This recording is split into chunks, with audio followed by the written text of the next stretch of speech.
وقال الملأ من قومه الذين كفروا وكذبوا بلقاء الآخرة وقال الملأ، اور کہا سرداروں نے، من قومه ان کی قوم سے، الذین کفروا جنہوں نے کفر کیا، وکذبوا بلقاء الآخرہ اور جھٹلایا آخرت کے دن کی ملاقات کو، وَأَتْرَفْنَاهُمْ فِي الْحَيَاةِ الدُّنْيَا حالانکہ ہم نے خوشحالی دی تھی ان کو دنیاوی زندگی میں، مَا هَذَا إِلَّا بَشَرٌ مِثْلُكُمْ کہنے لگے نہیں ہے یہ پیغمبر مگر ایک بشر ہے تمہارے جیسا، یَأْکُلُ مِمَّا تَأْکُلُونَ مِنْہُ وَیَشْرَبُ مِمَّا تَشْرَبُونَ یَأْکُلُ یہ پیغمبر کھاتا ہے اسی طرح جیسے کھاتے ہو تم، اور پیتا ہے اسی طرح جیسے پیتے ہو تم، وَلَئِنْ أَطَعْتُمْ بَشَرًا مِثْلَكُمْ إِنَّكُمْ إِذًا لَخَاسِرُونَ اور البتہ اگر تم نے اطاعت کی ایک ایسے بشر کی جو تمہارے جیسا ہے، بے شک تم اس وقت البتہ خسارہ پانے والے ہو جاؤ گے۔ یہ خیالات تھے، بیانات تھے اور مکالمات تھے ان کافروں کے جن کو اللہ تعالیٰ نے اپنے اپنے دور میں اور خصوصاً حضرت نوح علیہ السلام کے دور میں دنیاوی نعمتوں سے بڑا ہی خوشحال بنایا تھا۔ اللہ تعالیٰ کی نعمتوں کا کل بھی بیان ہوا تھا، اور اللہ کی نعمتوں میں سے کچھ ظاہری نعمتیں ہیں، کچھ باطنی نعمتیں۔ ظاہری نعمتوں میں سے ہم دیکھتے ہیں انسانی زندگی ہے، صحت ہے، جوانی ہے، طاقت ہے، اور اس کے علاوہ قومی سرمایہ ہے، مال و دولت ہے، آل اولاد ہے، گھر بار ہے، یہ سارے خاندانی، برادری، شہرداری، محلے داری، یہ قدرتی نعمتیں ہیں۔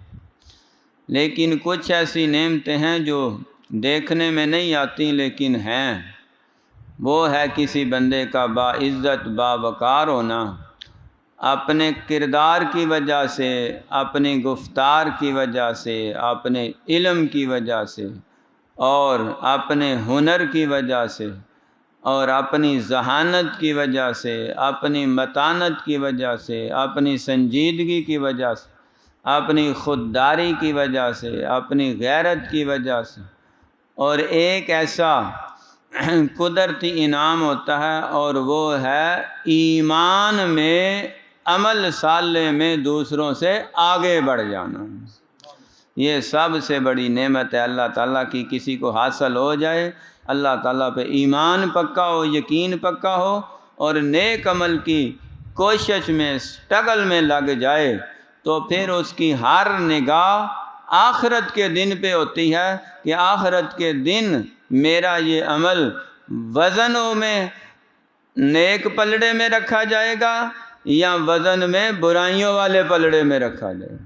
پھر وہ ہر عمل سوچ کے قدم اٹھاتا ہے، اور کوئی بھی قول اور فعل وہ اللہ تعالیٰ کی ناراضگی والا نہیں ہوتا۔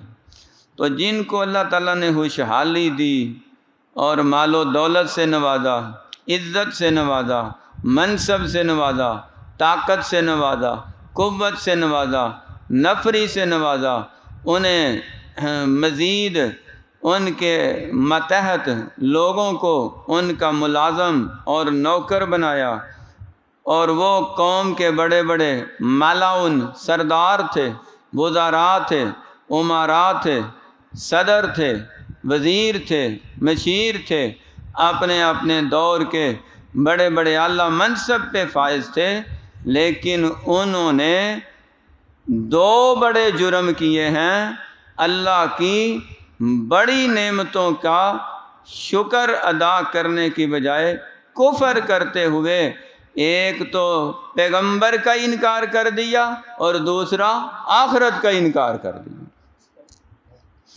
تو وقت کے پیغمبر کا انکار ایک بہانے سے کیا اور آخرت کا انکار بدعمالی سے کیا۔ کہنے لگے ہم اس نبی کو جو اپنے آپ کو پیغمبر کہتا ہے کیسے تسلیم کر لیں؟ ما ھذا الا بشر مثلکم، یہ تو تمہارے جیسا، ہم جیسا، ایک دوسرے انسانوں جیسا ایک بشر ہے اور ہماری سمجھ سے باہر ہے۔ یاکل مما تاکلون، یہ اسی انداز سے کھاتا ہے، یشرب مما تشربون، اسی طرح پیتا ہے جیسے تم کھاتے اور پیتے ہو۔ تو جب کھانے والا پینے والا ایک انسان، ایک بشر، وہ ہماری سمجھ سے باہر ہے، وہ نبی نہیں ہو سکتا، پیغمبر نہیں ہو سکتا۔ یہ کافروں کا اعتراض تھا کہ پیغمبر تو وہ ہونا چاہیے کوئی اور ہی مخلوق ہو، نہ کھائے نہ پیے اور نہ ہی انسانی ضروریات اس کے اوپر لاگو ہوں۔ اللہ اکبر۔ دوسرے لفظوں میں ان کا یہ مطالبہ تھا کہ آسمان سے کوئی نوری فرشتہ آنا چاہیے، وہ ہمیں اپنا آپ ظاہر کرے کہ میں اللہ کا فرشتہ ہوں اور اللہ تعالیٰ سے یہ کتاب لے کے آیا ہوں، تو پھر ہمیں یقین آئے کہ واقعی کہ یہ انہونا کام امپاسبل ہوا ہے، تو ہم یقین کر لیں گے۔ اللہ سبحانہ و تعالیٰ نے ان کے اس بے وقوفانہ اور جاہلانہ اعتراض کے کئی جواب دیے۔ فرمایا اگر تم فرشتوں کو دیکھنا چاہتے ہو تو وہ بھی ٹائم آ جائے گا جب فرشتے آ کے سامنے ظاہر ہو جائیں گے، پھر وہ تمہیں چھوڑ کے نہیں جائیں گے، ساتھ لے کے جائیں گے۔ پھر وہ آخری دن ہوگا دنیا میں، تم اس دن کے انتظار میں ہو۔ وَيَقُولُونَ مَتَىٰ هَٰذَا الْوَعْدُ إِن كُنتُمْ صَادِقِينَ، نبیوں سے کہتے اگر تم اس دعوے میں سچے ہو تو قیامت برپا کر کے دکھاؤ، کوئی معجزہ کر کے دکھاؤ، فرشتوں کو ظاہر کر کے دکھاؤ۔ تو اللہ سبحانہ و تعالیٰ نے فرمایا اللہ تعالیٰ کو بن دیکھے ماننا یہ ایمان ہے۔ اللہ رب العزت کو بغیر دیکھے رب العالمین سمجھنا یہ ایمان ہے۔ اللہ رب العزت کو بغیر سنے اس کی بات پہ یقین کرنا یہ ایمان ہے۔ اللہ کو دیکھا نہیں لیکن یقین کیا اللہ تعالیٰ ہے، اللہ تعالیٰ کو سنا نہیں لیکن یقین کیا کہ اللہ تعالیٰ نے آسمان سے کوئی پیغام بھیجا ہے۔ اس بات کی صداقت کے لیے اگر کوئی سمجھنا چاہے تو یہ قرآن پاک ہی کافی ہے، جو نسل در نسل سال ہا سال سے دنیا کے نقشے پہ اور عالم کفر کے سر پہ چڑھ کے بول رہا ہے کہ تم نے اس کتاب کو، کلام کو مٹانے کی کروڑ ہا کوششیں کی ہیں، تم جتنی بھی کوششیں کرتے رہے ہو یہ کلام اس سے زیادہ بڑھ کے لوگوں کے دل و دماغ پہ نقش ہوتا جا رہا ہے۔ یہ اللہ رب العزت کی طاقت کی دلیل نہیں تو اور کیا ہے، اللہ تعالیٰ کی صداقت کی دلیل نہیں تو اور کیا ہے، اور اللہ رب العزت کی قدرت کا کرشمہ نہیں تو اور کیا ہے۔ اگر تمہیں فطرت میں اللہ تعالیٰ کی قدرت نہیں نظر آتی، اپنی ذات میں، اپنے جسم میں اللہ کی قدرت نظر نہیں آتی، تو اس کتاب کو صرف اتنا ہی سمجھ لو کہ صدیوں سے، 1500 سال سے یہ کتاب بغیر کسی تبدیلی کے نہ لفظ بدلا ہے، نہ حرف بدلا ہے، نہ شد مد بدلی ہے، نہ کوئی نقطہ بدلا ہے، نہ اس کی آیت میں اضافہ ہوا ہے، نہ کمی ہوئی ہے، نہ اس کے الفاظ کسی دوسری زبان میں کنورٹ ہوئے ہیں، اسی کلام عربی زبان میں جو اللہ نے جبریل کے ذریعے محمد کریم پہ نازل کی ہے آج تک قائم اور دائم ہے۔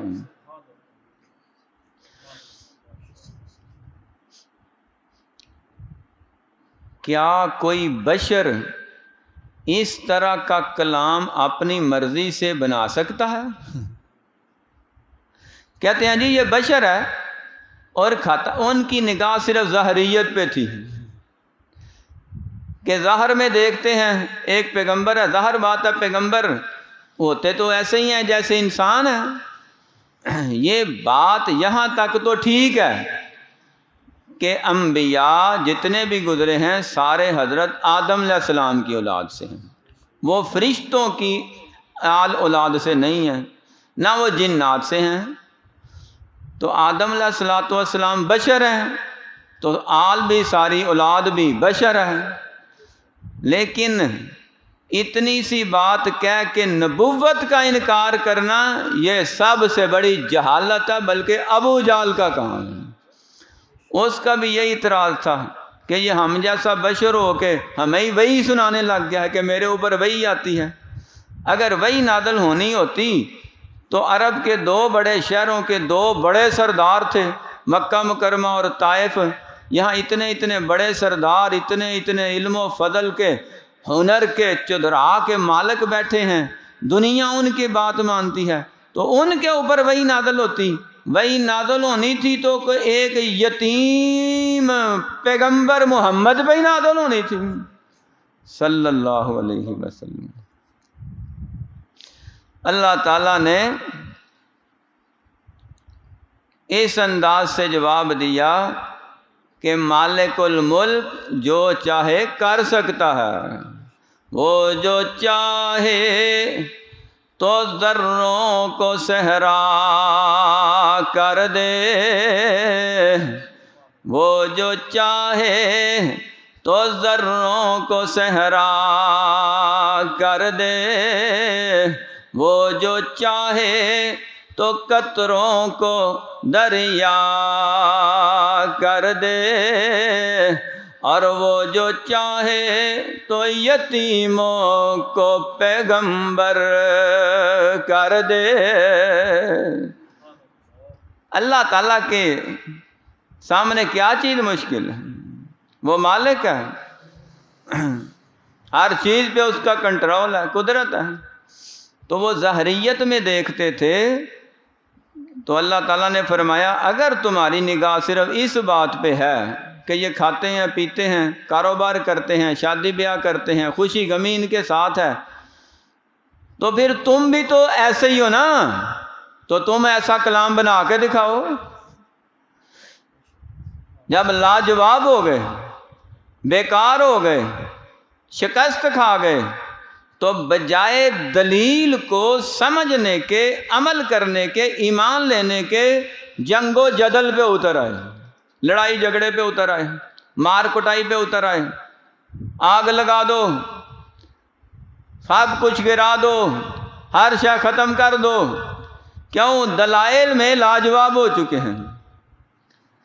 حضرت ابراہیم علیہ السلام، حضرت نوح علیہ السلام، حضرت موسیٰ علیہ السلام، حضرت عیسیٰ علیہ السلام، حضرت محمد کریم علیہ تحیت و تسلیم، انبیاء میں سے اعلیٰ رتبے کے انبیاء کے ساتھ، باقی انبیاء کے ساتھ وقت کے خوشحال کافروں نے یہی کام کیے. انہوں نے اپنی دولت کا غلط استعمال کیا، انہوں نے اپنے سرمایے کا غلط استعمال کیا، انہوں نے اپنے عہدے کا غلط استعمال کیا، انہوں نے اپنے سٹیٹس کا، منصب کا، کرسی کا، صدارت کا، وزارت کا غلط استعمال کیا. اگر یہ صحیح استعمال کرتے، اللہ نے انہیں دنیا کا بادشاہ تو بنایا ہی بنایا تھا، رب انہیں جنت کا بھی بادشاہ بنا دیتا.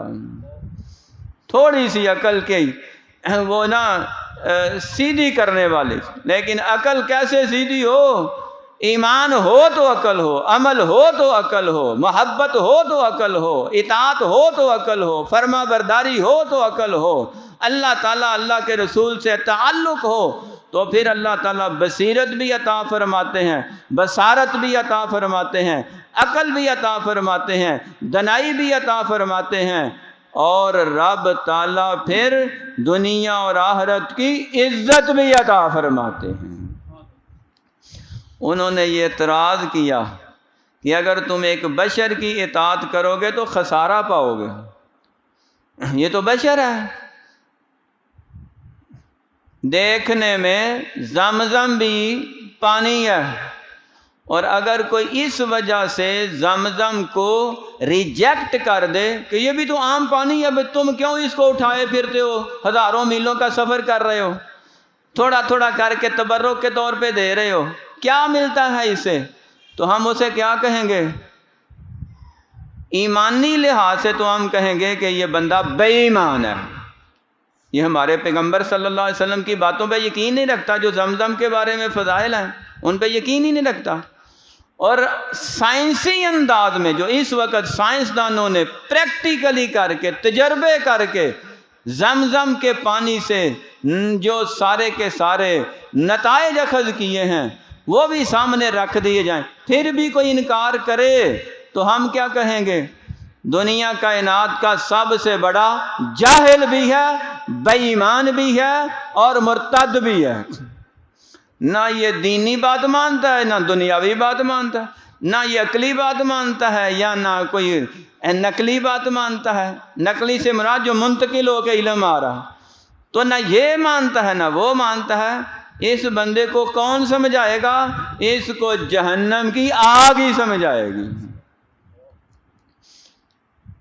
کسی بندے سے کہا جب لیلۃ القدر کی بڑی فضیلت ہے، تو کہ اس میں کیا ہوتا ہے؟ نہ کوئی سامان سے سونا گرتا ہے، نہ یہاں کوئی چاندی کی بارش ہوتی ہے، نہ یہاں ڈالروں کی جناب کوئی بارش ہوتی ہے، نہ یہاں ریال بچھائے جاتے ہیں، نہ یہاں دودھ کی نہریں چلتی ہیں، نہ یہاں پہ کوئی شہد کے ڈرام تک۔ وہ تو ملتا کیا ہے اس رات میں؟ عام راتوں جیسی رات ہے۔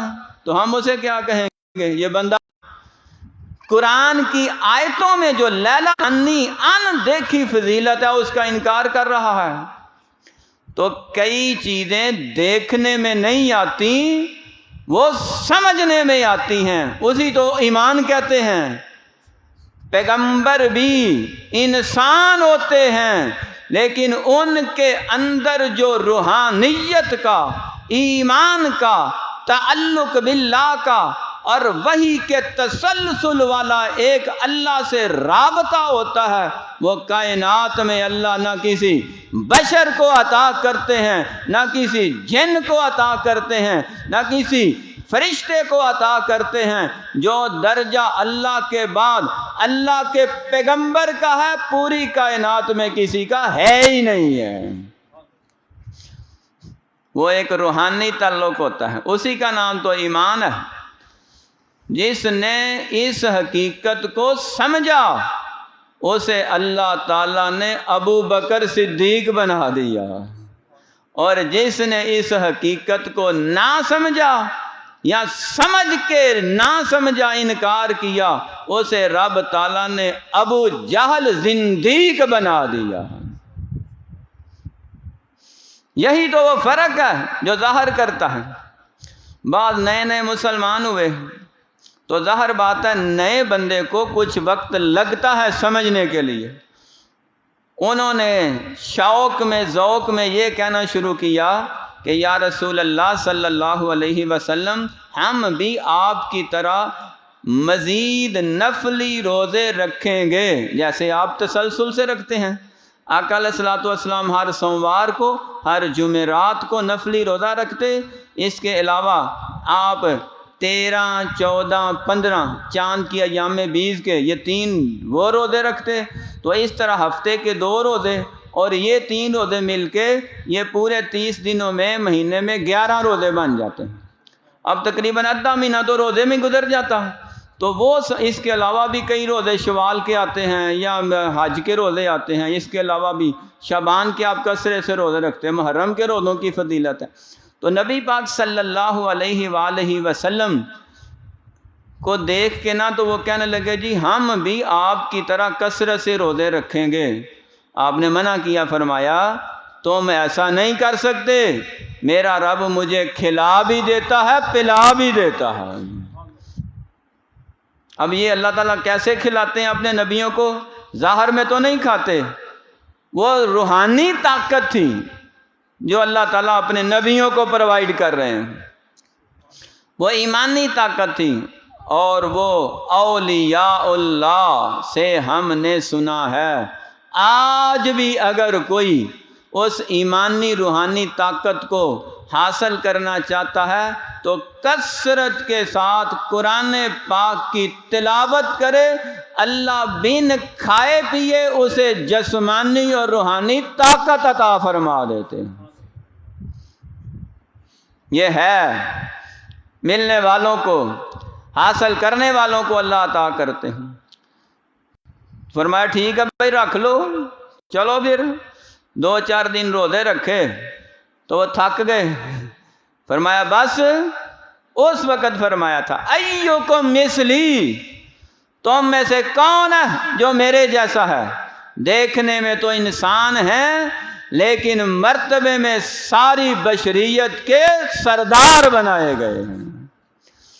انبیاء کے ظاہری حلیے پہ فیصلہ نتیجہ نہیں نکلتا، بلکہ ان کے اندر جو کوالٹی ہیں، جو ان کے اندر صلاحیتیں ہیں، جو ان کے اندر قابلیت ہے، جو ان کے اندر اللہ تعالیٰ کی محبت کا تعلق ہے اور وحی والا تسلسل ہے، وہ نہ کسی انسان کو حاصل ہو سکتا ہے، نہ کسی جن کو حاصل ہو سکتا ہے۔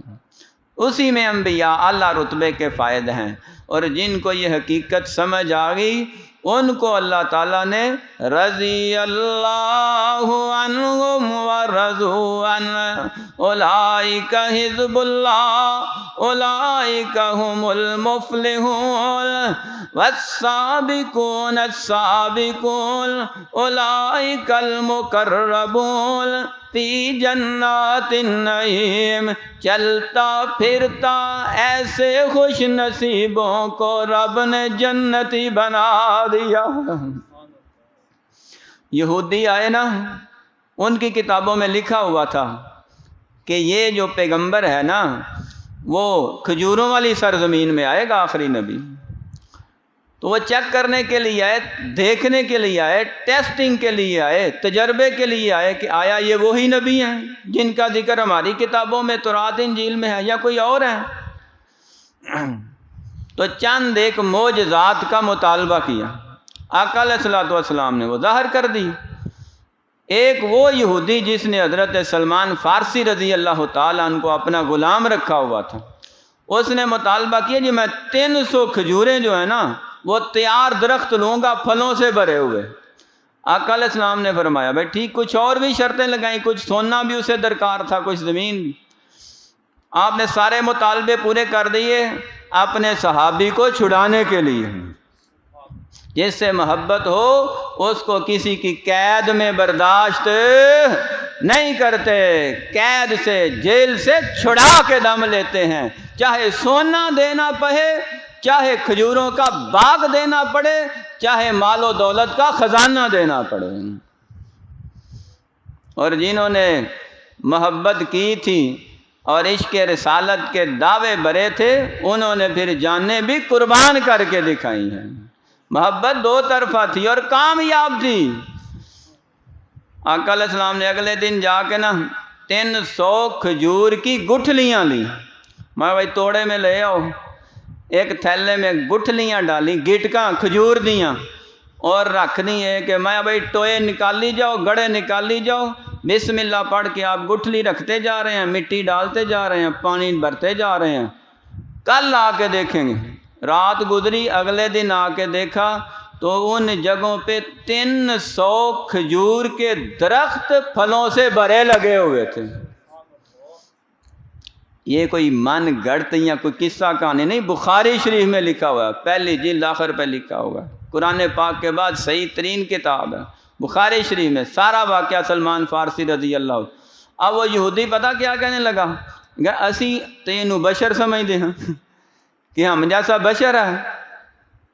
تو آقا علیہ السلام نبی بشر ہی ہوتے ہیں۔ اللہ نے فرمایا قل انما انا بشر مثلکم، لیکن فرق یہ ہے یوحی الیہ، جو اللہ تعالیٰ مجھ پہ وحی بھیجتے ہیں، جو میرے ہاتھ معجزات ظاہر ہوتے ہیں، اللہ نے وہ ملکہ، وہ قوت، وہ اختیار تمہیں نہیں دیا۔ یہی تو وہ روحانی فرق ہے۔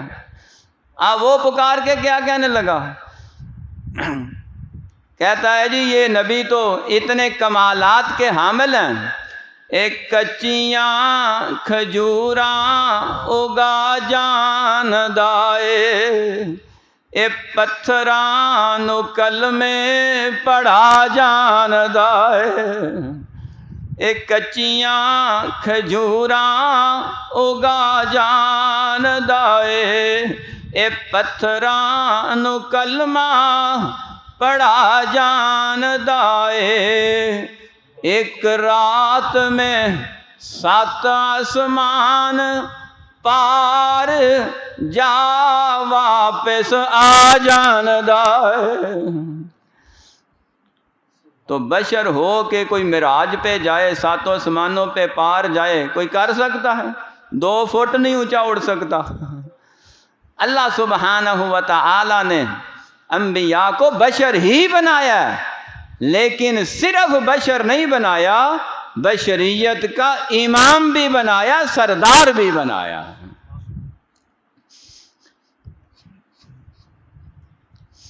وَقَالَ الْمَلَأُ مِنْ قَوْمِهِ الَّذِينَ كَفَرُوا،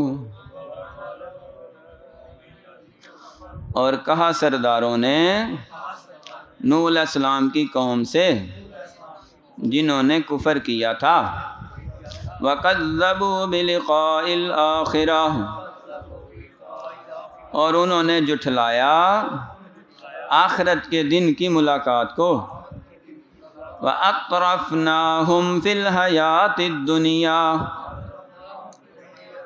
خوشحال بنایا تھا ہم نے ان کافروں کو دنیا کی زندگی میں، مَا هَذَا إِلَّا بَشَرٌ مِثْلُكُمْ، کہنے لگے نہیں ہے یہ نبی مگر ایک بشر تمہارے جیسا، یَأْکُلُ مِمَّا تَأْکُلُونَ مِنْهُ، یہ کھانا کھاتا ہے جیسے تم کھاتے ہو، وَيَشْرَبُ مِمَّا تَشْرَبُونَ، پانی پیتا ہے جیسے تم پیتے ہو، وَلَئِنْ أَطَعْتُمْ بَشَرًا مِثْلَكُمْ، اور اگر تم نے اطاعت کر لی ایک بشر کی جو تمہارے جیسا ہے، إِنَّكُمْ إِذًا لَخَاسِرُونَ، بے شک تم اس وقت خسارہ پاؤ گے۔ صدق اللہ العظیم۔